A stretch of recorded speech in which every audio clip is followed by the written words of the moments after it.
What's going on, guys? It's your boy Bo here, back with another video, a Quidditch 101 video. This will be the third, maybe fourth episode in the series where I teach you guys how to play Quidditch before the upcoming Quidditch Champions game releases. So that way you can hit the ground running on day one and know exactly what to do. First of all, I want to say before the video starts, as you can notice, the quality is probably a little bit better. I managed to change up the recording software a little bit, kind of get it a little bit better, so you notice the webcam's a little bit better, and the gameplay is going to be a little bit better. Not the gameplay, the drawing here. So like I said, this is going to be a offensive strategy route, more of a fast break type play. If you're kind of like, I'm relating it to basketball type here. This is going to be something that you really want to use in crunch time. This is not going to be something that you're going to want to use 24/7. This is more something to get some quick points on the board closer to the end of the game. When you're really just trying to, let's say you're down 4 goals, you want to get a quick 40 points on the board to really catch up or get there so your seeker has a better chance of winning the game for you.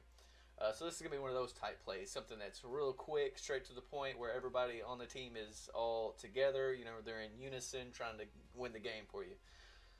So let's start with our chasers. As usual, we're going to be the red team here, and we're going to be scoring in the blue goals. So ideally, you want to stay in midfield. I mean, you can use this offensive route when you're R2B1 or R1B2. So either way, like, you can use it on the walls if you need to, but typically you want to be in middle because it typically works better. So let's start with a mid push. So you want to get your chasers stationed up in middle together. So you gotta, like I said, you want to keep everybody on the same page here. Everybody's got to be ready to go, ready to run this route. So you want to be all three somewhat be staged up in middle. And you're going to want the quaffle, the chaser with the quaffle, to be in the middle. As you can see here, I threw the quaffle ball here on the middle chaser. So the routes are essentially pretty straightforward. You're going to run straight up the field as fast as you can in hopes of you want to keep this middle chaser with the quaffle as secured and pocketed as possible. You want to pocket this guy to the best of your abilities. So you want him kind of in the back of the pack. You want everybody else kind of in front of him, almost, in a case. And that's where your beaters are also going to come into play here. Your beaters have also got to be on the same playing field as your chasers. So we're going to throw them a little bit forward because, like I say, anytime that there's an offensive push, you want your beaters to be in front of your chasers. So that way they can really serve as the front line. And, of course, their routes are going to be similar to your chasers.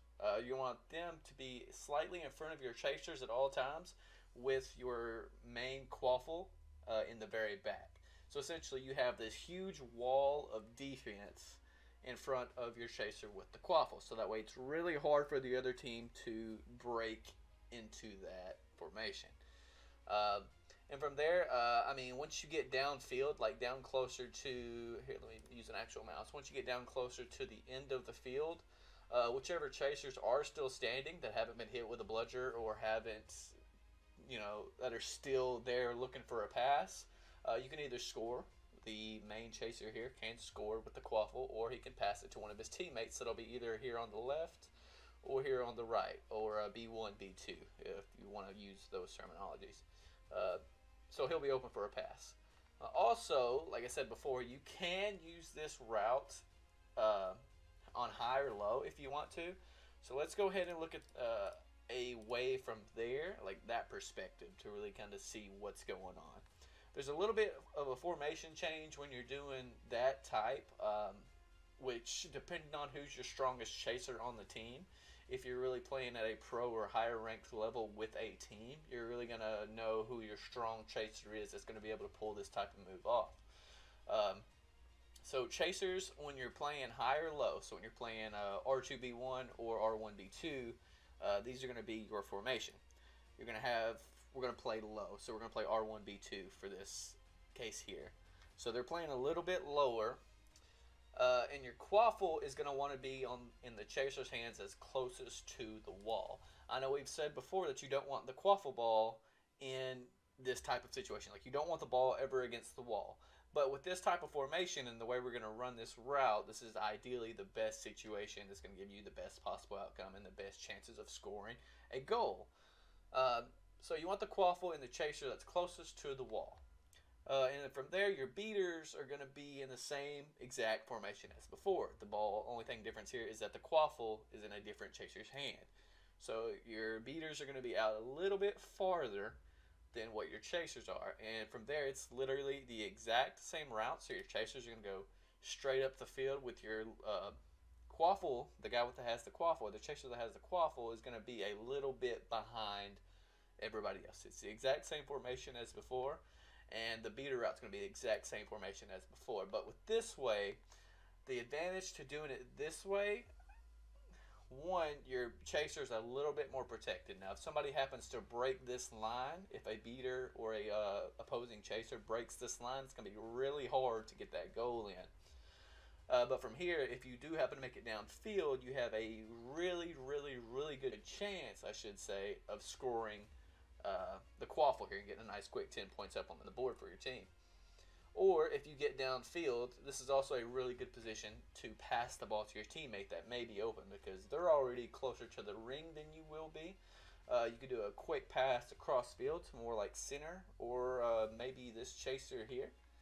Maybe he goes down and then wraps over towards this way. So he should be wide open because all the other opposing players will be pushing this side where the quaffle is at.